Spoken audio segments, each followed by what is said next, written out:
37 गायों की हत्या, सामूहिक हत्या। और गाय जिसको हम लोग माता मानते हैं, उनकी मृत्यु इतने एक बड़ी संख्या में एक साथ हो जाना संशय का विषय था कि उस पर क्या कार्रवाई की गई। तो शासन ने बताया कि वहाँ पर ऐसा अंदेशा है कि ज़हर दिया गया था और पीएम रिपोर्ट में जो आया है कि धारदार हथियार से जब मारा गया, तो ये बहुत ही दर्दनाक घटना है और किसी भी जानवर के लिए, और गाय को तो हम जानवर की श्रेणी में रखते भी नहीं हैं। नमस्ते, मेरा नाम है याज्ञवल्क्य। छत्तीसगढ़ की विधानसभा में एक मसले ने सबका ध्यान खींच लिया है। बीजेपी यानी कि वो सरकार जिसे गौ, गाय, गंगा, हिंदुत्ववादी सरकार कहा जाता है, उसके पैरोकार इस पहचान से उसे अलग होने नहीं देते। उसी गाय के मुद्दे पर कांग्रेस ने एक ऐसा विषय छेड़ा है कि अब तक जवाब नहीं आया है। अकलतरा विधानसभा क्षेत्र में एक गांव है चंगोरी। चंगोरी में 37 गायों की हत्या हुई है, सामूहिक हत्या। राघवेंद्र सिंह ने प्रश्न लगाया, जवाब में पीएम रिपोर्ट का हवाला आया, हंगामा बरप गया है। ध्यानाकर्षण की भी तैयारी है। राघवेंद्र हमारे साथ हैं, उन्हीं से पूछते हैं क्या है विषय। राघवेंद्र जी प्रणाम। ये क्या मामला है? 10 दिसंबर को एक सूचना आई कि 37 गायों की मृत्यु हो गई है।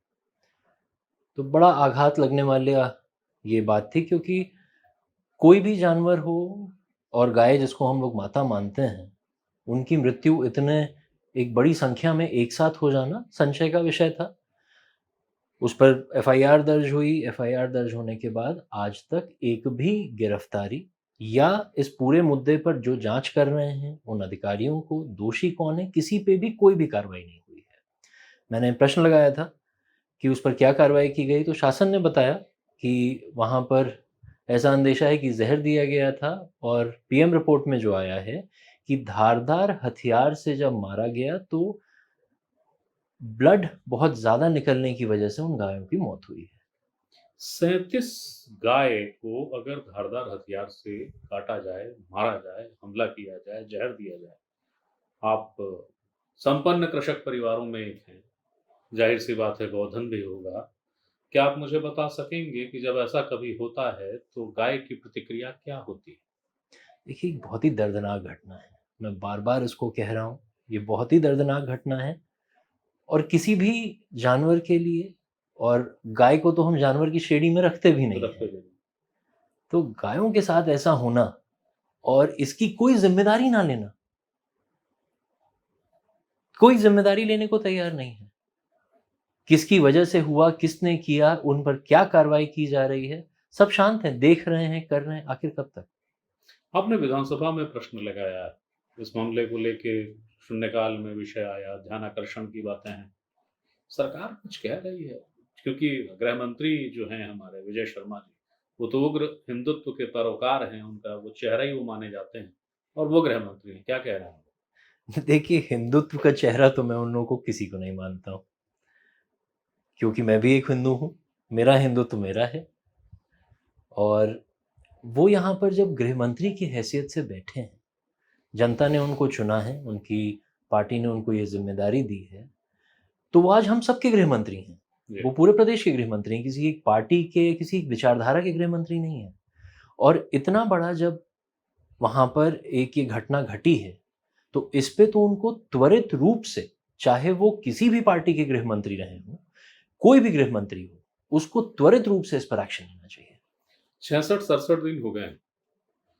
अब कांग्रेस क्या करेगी? आपका काम था विधानसभा में उठाना, आपने उठा लिया, अब आप कह रहे हैं ध्यानाकर्षण लगाएंगे। पर फिर क्या? और वो देखिए जो मवेशी थे, वो जो गौवंश थे, उनके मालिक कौन, कहाँ है? वो क्या कह रहे हैं? उनको देखिए कोई क्षतिपूर्ति, मुआवजा कुछ हुआ? देखिए, कुछ उसमें गाँव के, वो चूँकि ये गौठान के पास का मामला है और ये तो जाँच का विषय है कि बाहर ये घटना हुई या गौठान के अंदर हुई या करके डाल दिया गया, तो ये सब ही जाँच के विषय हैं और ये बात तो हम पूछ रहे हैं। ये कांग्रेस या किसी पार्टीगत बात नहीं है। इतनी बड़ी घटना चूँकि हो गई है, इस पर जाँच त्वरित ज़रूरी है और जाँच से ज़्यादा कार्रवाई ज़रूरी है कि एक ऐसा मिसाल, ऐसी उदाहरण बने कि आगे इस तरह कोई करने की हिम्मत ना कर सके। बहुत-बहुत शुक्रिया। ये थे राघवेंद्र सिंह जो बता रहे थे कि आखिरकार विषय क्या है। 37 गायों की हत्या होती है। पीएम रिपोर्ट कहती है कि जहर दिया गया, कुछ गायों को धारदार हथियार से काटा गया, मारा गया, बहुत ज़्यादा रक्तस्राव हुआ और उनकी मौत हो गई। पुलिस की एफआईआर में आरोपी अज्ञात के रूप में दर्ज है। हैरान करती है यह बात कि कोई भी सामान्य रूप से जब ऐसा हमला हो, एक कल्पना अपन कर लेते हैं कि ऐसा हमला हुआ, धारदार हथियार से लोग कोई मार रहा है, मवेशी चीखे नहीं, आवाज निकालें, संभव नहीं होता। मगर ये पुलिस है साहब, इस पुलिस को अब तक आरोपी का पता नहीं चला है। एफआईआर जरूर दर्ज है मगर आरोपी अज्ञात हैं। विधानसभा में भी प्रश्न उठ चुका है मगर अब तक सरकार खामोश है। इंतजार करना चाहिए, शायद किसी दिन कभी न कभी कोई न कोई पता लगा ही ले कि आखिर ये नृशंस सामूहिक हत्याकांड जिसकी भेंट गाय चढ़ गई, वो करने वाला हत्यारा कौन था। अगली बार फिर किसी नई खबर के साथ, किसी नई शख्सियत के साथ मैं फिर हाजिर होऊंगा। तब तक के लिए नमस्कार।